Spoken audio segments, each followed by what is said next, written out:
ಶಿರಡಿ ಸಾಯಿ ಗುರುವೇ ನಮಃ, ನಿತ್ಯಕಾಯಕ ಶಿವೇ ನಮಃ, ಸೂರ್ಯದೇವಾ ನಮೋ ನಮಃ, ಸಂಖ್ಯಶಾಸ್ತ್ರ ಶಿವಂ ನಮಃ, ಸಂಖ್ಯಶಾಸ್ತ್ರ ಶಿವಂ ನಮಃ.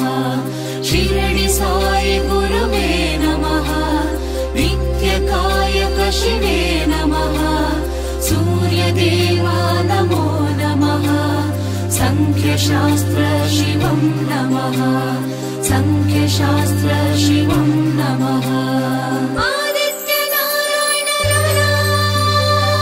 ಅದೃಷ್ಟ ಕನ್ನಡಿ ನೋಡಿ ಮಾಡುವುದೆಲ್ಲವೂ ಮೋಡಿ, ಭಾಗ್ಯದ ಬಾಗಿಲು ತೆರೆಯೋ ಕಾಲವು ಬಂದಿದೆ ನೋಡಿ. ಏಳು ಬೀಳಲ್ಲೂ ನಡೆಯೋದೆ ಜೀವನ, ಬದುಕು ಏನೆಂದು ತಿಳಿಯೋಣ ಈ ದಿನ. ಏಳು ಬೀಳಲ್ಲೂ ನಡೆಯೋದೆ ಜೀವನ, ಬದುಕು ಏನೆಂದು ತಿಳಿಯೋಣ ಈ ದಿನ. ತಡಮಾಡಬೇಡಿ ಚಿಂತೆ ಹೊರದೂಡಿ, ತಡಮಾಡಬೇಡಿ ಚಿಂತೆ ಹೊರದೂಡಿ. ಅದೃಷ್ಟ ಬೆನ್ನ ಹಿಂದೆ ಇದ್ರು ಚಿಂತೆ ಯಾಕೆ ಸುಮ್ಮನೆ.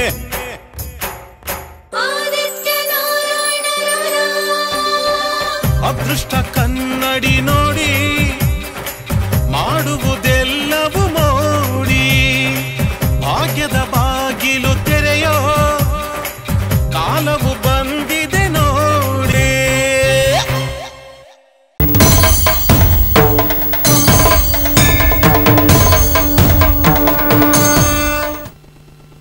ನಮಸ್ಕಾರ ವೀಕ್ಷಕರೇ, ಇವತ್ತಿನ ಕಾಲಜ್ಞಾನ ನೇರ ಪ್ರಸಾರದ ಕಾರ್ಯಕ್ರಮಕ್ಕೆ ತಮ್ಮೆಲ್ಲರಿಗೂ ಆತ್ಮೀಯ ಸ್ವಾಗತ. ಇವತ್ತಿನ ವಿಶೇಷತೆ ಉಪರತ್ನಗಳ ಬಗ್ಗೆ ನಾವು ಚರ್ಚೆ ಮಾಡ್ತಾ ಇದ್ದೀವಿ. ಉಪರತ್ನಗಳನ್ನ ಧರಿಸೋದ್ರಿಂದ ಆಗುವಂತಹ ಪ್ರಯೋಜನಗಳೇನು, ಯಾವ ರೀತಿ ಇದನ್ನ ಧರಿಸಬೇಕಾಗುತ್ತೆ, ಯಾರು ಧರಿಸಬಹುದು ಅನ್ನೋದರ ಕುರಿತಾಗೂ ಕೂಡ ಇವತ್ತಿನ ಸಂಚಿಕೆಯಲ್ಲಿ ನಾವು ಸವಿವರವಾಗಿ ಚರ್ಚೆಯನ್ನ ಮಾಡ್ತೀವಿ. ಚರ್ಚೆಯಲ್ಲಿ ನಮಗೆ ಮಾಹಿತಿಯನ್ನು ಒದಗಿಸಿಕೊಡ್ಲಿಕ್ಕೆ ಸಂಖ್ಯಾಶಾಸ್ತ್ರಜ್ಞರಾಗಿರುವ ಶ್ರೀ ಆದಿತ್ಯ ನಾರಾಯಣ ಗುರುಜಿ ನಮ್ಮ ಜೊತೆಗೆ ಕಾರ್ಯಕ್ರಮಕ್ಕೆ ಆಗಮಿಸಿದ್ದಾರೆ. ಗುರುಜಿ, ಕಾರ್ಯಕ್ರಮಕ್ಕೆ ಸ್ವಾಗತ. ಎಲ್ಲ ವೀಕ್ಷಕ ಬಾಂಧವರಿಗೆ ನಮಸ್ಕಾರ. ಈಗ ಇವತ್ತಿನ ವಿಶೇಷತೆ ಉಪರತ್ನಗಳು. ಇವತ್ತಿನ ಸಂಚಿಕೆಯಲ್ಲಿ ಯಾವ ಒಂದು ಉಪರತ್ನಗಳ ಬಗ್ಗೆ ಮಾಹಿತಿ ಕೊಡ್ತೀರಾ? ನೋಡಿ, ವಿಶೇಷವಾಗಿ ಉಪರತ್ನಗಳು ಅಂತಕ್ಕಂಥ ಭಗವಂತ ಕೊಟ್ಟಿರ್ತಕ್ಕಂಥ ನೈಸರ್ಗಿಕವಾಗಿರ್ತಕ್ಕಂಥ ವರದಾನ. ನಮ್ಮಲ್ಲಿ ಬರ್ತಕ್ಕಂಥ ಹಲವಾರು ಸಮಸ್ಯೆಗಳ ಮೂಲವನ್ನು ಕಂಡುಹಿಡಿದು ಆ ಸಮಸ್ಯೆಗೆ ಅನುಗುಣವಾಗಿ ಧರಿಸ್ತಕ್ಕಂಥ ರತ್ನಧಾರಣೆ ವಿಶೇಷವಾಗಿ ನಮ್ಮ ಸಮಸ್ಯೆಗಳನ್ನ ದೂರಪಡಿಸೋದ್ರ ಜೊತೆಗೆ ನಾವು ಉತ್ತಮವಾಗಿ ಆರ್ಥಿಕವಾಗಿ ಅಭಿವೃದ್ಧಿಯನ್ನು ಪಡೆಯೋದಕ್ಕೆ ಬಹಳ ಸಹಾಯ ಆಗುತ್ತೆ. ಅದಕ್ಕೆ ನಿರ್ದಿಷ್ಟವಾಗಿರ್ತಕ್ಕಂಥ ರತ್ನಧಾರಣೆ ಬಹಳ ಮುಖ್ಯ ಆಗ್ತದೆ. ಬಟ್ ಇದ್ರ ಬಗ್ಗೆ ಜ್ಞಾನೋದಯ ಕೂಡ ಬಹಳ ಮುಖ್ಯ ಆಗ್ತದೆ. ಇದ್ರ ವಿಚಾರವಾಗಿ ಪ್ರತಿ ವಾರ ಕೂಡ ನಿಮಗೆ ಹೇಳ್ತಾನೆ ಇದ್ದೀನಿ. ಇವತ್ತು ಒಂದು ವಿಚಾರ ಏನಪ್ಪ ಅಂತಂದ್ರೆ, ಬಹಳ ಜನಕ್ಕೆ ಅವಸರ, ತಾಳ್ಮೆ ಇರೋದಿಲ್ಲ, ಅಧೈರ್ಯ, ಧೈರ್ಯ ಇರೋದಿಲ್ಲ. ಪ್ರತಿಯೊಂದು ವಿಚಾರಕ್ಕೂ ಕೂಡ ತಾಳ್ಮೆ ಕಳ್ಕೊಳ್ತಾ ಇರ್ತಾರೆ, ಧೈರ್ಯ ಪಡ್ತಿರ್ತಾರೆ. ಒಂದು 4 ಜನ ಜೊತೆ ಕೂತ್ಕೊಂಡು ಮಾತಾಡಲಿಕ್ಕೆ ಬಹಳ ಕಷ್ಟಪಡ್ತಿರ್ತಾರೆ. 4 ಜನ ನಿಂತ್ಕೊಂಡು ಸೇರಿದ್ರೆ ಅಲ್ಲಿ ಹೋಗಿ ನಿಂತ್ಕೊಂಡು ಮಾತಾಡೋದಕ್ಕೂ ಏನೋ ರೀತಿ ಭಯ, ಏನು ಆತಂಕ, ಹಿಂಜರಿಕೆ, ಅಧೈರ್ಯ. ಇವೆಲ್ಲ ಹೆಚ್ಚು ನಡೀತಾ ಇರ್ತಕ್ಕಂಥ ನಮ್ಮ ಸಮಾಜದಲ್ಲಿ ನಾವು ನೋಡ್ತಾ ಇದ್ದೀವಿ. ಅದೇ ರೀತಿ ವಿಶೇಷವಾಗಿ ಇನ್ನೊಂದೇನಪ್ಪ ಅಂತಂದ್ರೆ, ಯಾರು ಈ ಒಂದು ಉಷ್ಣಕಾರಕವಾಗಿರ್ತಕ್ಕಂಥ ದೇಹ ನರಳ್ತಾ ಇದ್ದೀರಾ ನೋಡಿ, ಆಯುರ್ವೇದ ಶಾಸ್ತ್ರ ತಗೊಂಡಾಗ ಉಷ್ಣ, ವಾತ, ಪಿತ್ತ, ಕಫ ಇವೆಲ್ಲ ಬಹಳ ಸುಲಭವಾಗಿ ನಾವು ಗುರುತಿಸ್ಬೋದು. ಅದೇ ನೀವು ಇಂಗ್ಲೀಷ್ ಮೆಡಿಸಿನ್ಗೆ ಹೋದಾಗ ಅವ್ರು ಇದೆಲ್ಲ ತಲೆ ಕೆಡಿಸ್ಕೊಳ್ಳೋಕೆ ಹೋಗೋದಿಲ್ಲ. ಆದರೆ ವ್ಯಕ್ತಿ ಗೊತ್ತಿರ್ತದೆ ನಂದು ಶೀತಕಾರಕವಾಗಿ ದೇಹವ ಅಥವಾ ಉಷ್ಣಕಾರಕ ದೇಹ ಅಂತೇಳಿ. ಅದು ಸ್ತ್ರೀಯರು ತಪ್ಪಿದಲ್ಲ, ಪುರುಷರು ತಪ್ಪಿದ್ದಲ್ಲ. ಕೆಲವೊಂದು ಗ್ರಹಸ್ಥಿತಿಗಳು ಅಂದರೆ ಅಗ್ನಿ ತತ್ವದಲ್ಲಿ ಹುಟ್ಟಿರ್ತಕ್ಕಂಥ ಗ್ರಹಸ್ಥಿತಿಗಳು ವ್ಯಕ್ತಿಯಲ್ಲಿ ಪೂರಕವಾಗಿ ಕೆಲಸ ಮಾಡಿದಾಗ ಅಥವಾ ಆ ಒಂದು ಜಾತಕದಲ್ಲೇ ಹುಟ್ಟಿದಾಗ ಏನಾಗಂದಾಗ ಆ ದೇಹ ಬರ್ತ್ ಟೈಮಿಂದನೇ ಉಷ್ಣಕರವಾಗಿರ್ತದೆ. ಅದು ಪರ್ಟಿಕ್ಯುಲರ್ಗೆ 1 ಮತ್ತು 9 ಈ 2 ಗ್ರಹದಲ್ಲಿ ಹೆಚ್ಚು ಯಾರು ಬರ್ತಾಗಿದ್ದೀರಾ ಇವ್ರದೆಲ್ಲ ಉಷ್ಣಕಾರಕ ದೇಹ ಅಂತ ಹೇಳ್ತೀವಿ. ವಿಪರೀತವಾಗಿರ್ತಕ್ಕಂಥ ದೇಹ ಉಷ್ಣಕರವಾಗಿರ್ತದೆ. ಅದು ಅತಿಯಾದಾಗ ಬೇರೆ ಬೇರೆ ರೀತಿಯಲ್ಲಿ ಪ್ರಾಬ್ಲಮ್ಸ್ ಶುರು ಆಗ್ತಿರ್ತದೆ. ಇಂಥ ಸಂದರ್ಭದಲ್ಲಿ ನಾವು ಒಂದು ಸಮತಲದಲ್ಲಿ ಇಟ್ಕೊಳ್ಬೇಕು ದೇಹವನ್ನು, ಅಂದರೆ ಉಷ್ಣವೂ ಅಲ್ಲ ಶೀತವೂ ಅಲ್ಲ ಇಟ್ಕೊಳ್ಬೇಕು ಅಂದಾಗ ನಾವು ಬೇರೆ ಬೇರೆ ರೀತಿಯಾದಂಥ ಆಹಾರ ಪದಾರ್ಥಗಳು, ಮತ್ತು ನೀರು ಇವನ್ನು ಉಪಯೋಗಿಸ್ತಾ ಇರಬೇಕು. ಕೆಲವರಿಗೆ ಸಮಯನೇ ಇರೋದಿಲ್ಲ, ನೀರು ಕುಡಿಯೋದಕ್ಕೆ ಎಷ್ಟು ಸಮಯ ಇರೋದಿಲ್ಲ. 3 ಲೀಟರ್ ನೀರು ಕುಡಿಯೋದ್ರೆ 2 ಗ್ಲಾಸ್ 3 ಗ್ಲಾಸ್ ಕುಡಿತಾರೆ. ಅಮ್ಮಮ್ಮ ಒಂದು 1/2 ಲೀಟರ್ ಕುಡಿಬೋದು ಪರ್ ಡೇ. ಈ ಉಷ್ಣ ಜಾಸ್ತಿ ಅದೇನಾಗತ್ತಾರೆ, ಉಷ್ಣಕಾರಕವಾದ ವಿಕಾರತೆಗಳು, ರೋಗ ಬಾಧೆಗಳು ನಡೀತಾನೆ ಇರ್ತೈತೆ. ಇದನ್ನ ಒಂದು ರಕ್ತಧಾರಣೆಯಿಂದ ಕಂಟ್ರೋಲ್ ಮಾಡ್ಕೊಳ್ಬೇಕಂದ್ರೆ ಹೇಗೆ, ಇದು ಒಂದು ವಿಚಾರ. ಇನ್ನೊಂದು ವಿಚಾರ ಏನಪ್ಪಾ ಅಂತಂದ್ರೆ, ಈ ಮದುವೆ ಆದಮೇಲೆ ಸಂತಾನಹೀನತೆ ಆಗ್ತಾ ಇದೆ ಅಂತಂದ್ರೆ ಇವತ್ತು ಹೆಣ್ಣು ಕಾರಣ ಮತ್ತು ಗಂಡು ಕಾರಣ. ಇಲ್ಲಿ ವಿಶೇಷವಾಗಿ ಗಂಡಿಗೆ ಈ ಪುರುಷತ್ವ ಇಲ್ಲ ಅಂತಂದಾಗ ನಪುಂಸಕತ್ವ ಜಾಸ್ತಿ ಇದೆ, ಅದರಲ್ಲಿ ಸಂತಾನಹೀನತೆಗೆ ಬೇಕಂತ ಎಲ್ಲ ತೊಂದರೆಗಳಿದಾವೆ, ಬಾಧೆಗಳಿದೆ ಅಂದರೆ ಅದಕ್ಕೊಂದು ರತ್ನ ಧಾರಣೆಯಿಂದ ನಾವು ಪುರುಷತ್ವನ ಪಡಿಬೋದು ಅಂತಂದ್ರೆ ಎಷ್ಟು ಒಳ್ಳೇದಲ್ವಾ. ಈ ರೀತಿ ಮೂರೂ ವಿಚಾರಗಳಿಗೆ ಬೇಕಾಗಿರ್ತಕ್ಕಂಥ ಒಂದೇ ಒಂದು ರತ್ನ ಧಾರಣೆ ಇವತ್ತು ಉಪರತ್ನದಲ್ಲಿದೆ. ಆ ಉಪರತ್ನವೇ ಕಾರ್ನೆಲಿಯನ್ ಅಂತೇಳಿ. ಆ ಕಾರ್ನೆಲಿಯನ್ ರತ್ನವನ್ನ ಯಾರು ಧಾರಣೆ ಮಾಡ್ಕೊಳ್ತೀರಾ, ಇವಾಗ ನಾನು ಹೇಳ್ತಕ್ಕಂಥ ಸಮಸ್ಯೆಗಳು ಯಾರಿಗಿದೆ, ಈ ಸಮಸ್ಯೆಗಳಿಂದ ಅವರು ಹೊರಗಡೆ ಬರ್ಬೋದು. ಇದು ಯಾವಾಗ ಧರಿಸ್ಬೇಕು ಹೇಳ್ಕೊಡ್ತೀನಿ. ನಾವಾಗಲೂ ಉಪರತ್ನಗಳ ಬಗ್ಗೆ ನಮಗೆ ಮಾಹಿತಿ ಒದಗಿಸ್ಕೊಡ್ತಾ ಇದ್ರಿ, ಅದರಿಂದ ಆಗುವಂತಹ ಪ್ರಯೋಜನಗಳು ಏನು ಅನ್ನೋದ್ರ ಬಗ್ಗೆ ತಿಳಿಸ್ಕೊಡ್ತೀನಿ ಅಂತ ಹೇಳಿದ್ರೆ ಮುಂದುವರಿಸಿ. ನೋಡಿ, ಯಾರಿಗೆ ಆತ್ಮವಿಶ್ವಾಸ ಇಲ್ಲ, ಧೈರ್ಯ ಕಾಡ್ತಾ ಇದೆ, ಧೈರ್ಯ ಇಲ್ಲ, 4 ಜನ ಜೊತೆ ಕುಂತ್ಕೊಂಡು ಮಾತಾಡೋದಕ್ಕೆ ಶಕ್ತಿ ಇಲ್ಲ, ಹಿನ್ನಡೆ, ಹಿಂಜರಿಕೆ, ಅಧೈರ್ಯ, ಅಯ್ಯೋ ಯಾರು ಏನು ಮಾಡ್ಬಿಡ್ತಾರೋ, ಏನಾಗ್ಬಿಡ್ತದೋ, ಹೆಂಗಾಗ್ಬಿಡ್ತದೋ, ಒಂಥರ ನರ್ವ್ಸ್ ಸ್ಟಾರ್ಟ್ ಆಗ್ಬಿಡುತ್ತೆ, ಕೈಯೆಲ್ಲ ಗಿಡಗಿಡ ಸ್ಟಾರ್ಟ್ ಆಗ್ಬಿಡ್ತದೆ. ಈ ಸ್ಟೇಜ್ ಮೇಲೆ ಹೋದಾಗ ಗೊತ್ತಾಗುತ್ತೆ ನೋಡ್ರಿ. ಆ ರೀತಿ ಎಲ್ಲ ಆಗ್ತಕ್ಕಂಥ ವಿಚಾರಗಳು, ವಿಶೇಷವಾಗಿ ಸಾಮಾಜಿಕ ಬದುಕಿನಲ್ಲಿ ಭಾಳಷ್ಟು ಸಮಸ್ಯೆಗಳು ಅಂತ ಹೇಳ್ಕೋತೀವಿ. ಆ ಸಮಸ್ಯೆಗಳನ್ನು ಇಟ್ಕೊಂಡು ಇವತ್ತು ಮನೆಯಿಂದ ಹೊರಗಡೆ ಬರೋದಿಲ್ಲ ಎಷ್ಟೋ ಜನ. 4 ಜನ ನಿಂತ್ಕೊಂಡಿದ್ರೆ ಅದು ಮಾತಾಡೋದಕ್ಕೆ ಅವ್ರಿಗೆ ಹೆದರಿಕೆ, ಅಯ್ಯೋ ಏನು ಅಂದ್ಬಿಡ್ತಾರೋ, ಏನು ಮಾಡ್ಬಿಡ್ತಾರೋ, ನಮಗೇನಾಗುತ್ತೋ, ಎತ್ತನೋ ಅಂತೇಳಿ. ಈ ರೀತಿ ಹಲವಾರು ವಿಚಾರಗಳು, ಸಮಸ್ಯೆಗಳು ಅಂತ ತಗೊಂಡಾಗ ನಾವು ಕಾರ್ನೆಲಿ ಅಂತಕ್ಕಂಥ ಒಂದು ರತ್ನಧಾರಣೆ ಮಾಡ್ಕೊಳ್ಳೋದ್ರಿಂದ ನಮಗೆ ಧೈರ್ಯ, ಸಾಹಸ, ಉತ್ಸಾಹ, ಶಕ್ತಿ ಇವೆಲ್ಲವೂ ಕೂಡ ಮಾನಸಿಕವಾಗಿ, ಶಾರೀರಿಕವಾಗಿ ಪ್ರೇರೇಪಣೆ ಆಗ್ತಕ್ಕಂಥದ್ದು ಬಂದ್ಬಿಡ್ತದೆ. ಅದಕ್ಕೆ ಭಗವಂತ ಕೊಟ್ಟಿರ್ತಕ್ಕಂಥ ನೈಸರ್ಗಿಕವಾಗಿರ್ತಕ್ಕಂಥ ಈ ವರದಾನ ನಮ್ಮ ಸಮಸ್ಯೆಗಳ ಮೂಲವನ್ನು ಹುಡ್ಕೊಳ್ಳೋ ಜೊತೆಗೆ, ಸಮಸ್ಯೆಗಳು ಕಾರಣಗಳನ್ನು ಹುಡ್ಕೊಳ್ಳೋ ಜೊತೆಗೆ ಅದನ್ನು ಪರಿಹಾರ ಮಾಡ್ಕೊಳ್ಳೋದಕ್ಕೆ ಈ ರೀತಿ ರತ್ನಧಾರಣೆಗಳು ಸಹಾಯ ಆಗುತ್ತೆ. ಇದನ್ನು ಯಾವತ್ತು ಧರಿಸಬೇಕು, ಯಾರು ಧರಿಸಬೇಕು ನೋಡಿ, ಸ್ತ್ರೀಯರಾಗಲಿ ಪುರುಷರಾಗಲಿ ಮಕ್ಕಳು ಕೂಡ ಧಾರಣೆ ಮಾಡ್ಬೋದು. ಮಕ್ಕಳಿಗೆ ಪೆಂಡೆಂಟ್ ಆಕಾರದಲ್ಲಿ ಕತ್ತಿಗೆ ಧಾರಣೆ ಮಾಡೋದ್ರಿಂದ ನಾನು ಹೇಳ್ತಕ್ಕಂಥ ಎಲ್ಲ ಸಮಸ್ಯೆಗಳು ಕೂಡ ನಿವಾರಣೆ ಆಗ್ತದೆ.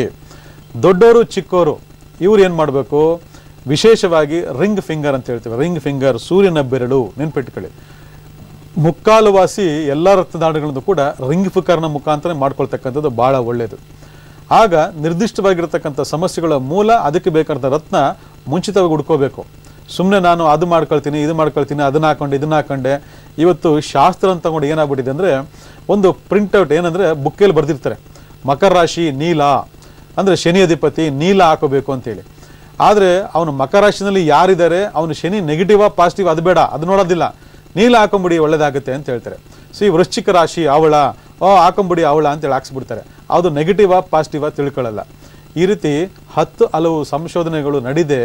ಇವತ್ತು ಭಾಳಷ್ಟು ವಿಚಾರಗಳು ಗೊತ್ತಿದ್ರೂ ಕೂಡ ನಮ್ಮಲ್ಲಿ ಪುಸ್ತಕದ ಬದಲಾವಣೆಯನ್ನು ಹೆಚ್ಚು ಫಾಲೋ ಮಾಡ್ತಕ್ಕಂಥದ್ದು, ನಾವಲ್ಲಿ ನೀಚವಾಗಿರ್ತಕ್ಕಂಥ ಗ್ರಹಗಳಿಗೆ ಅದಕ್ಕೆ ನೀಚವಾಗಿರ್ತಕ್ಕ ರತ್ನಧಾರಣೆ ಮಾಡಿಕೊಂಡು ನಾವು ಇನ್ನಷ್ಟು ಅಧೋಗತಿಗೆ ಹೋಗ್ತಾ ಇದ್ದೀವಿ.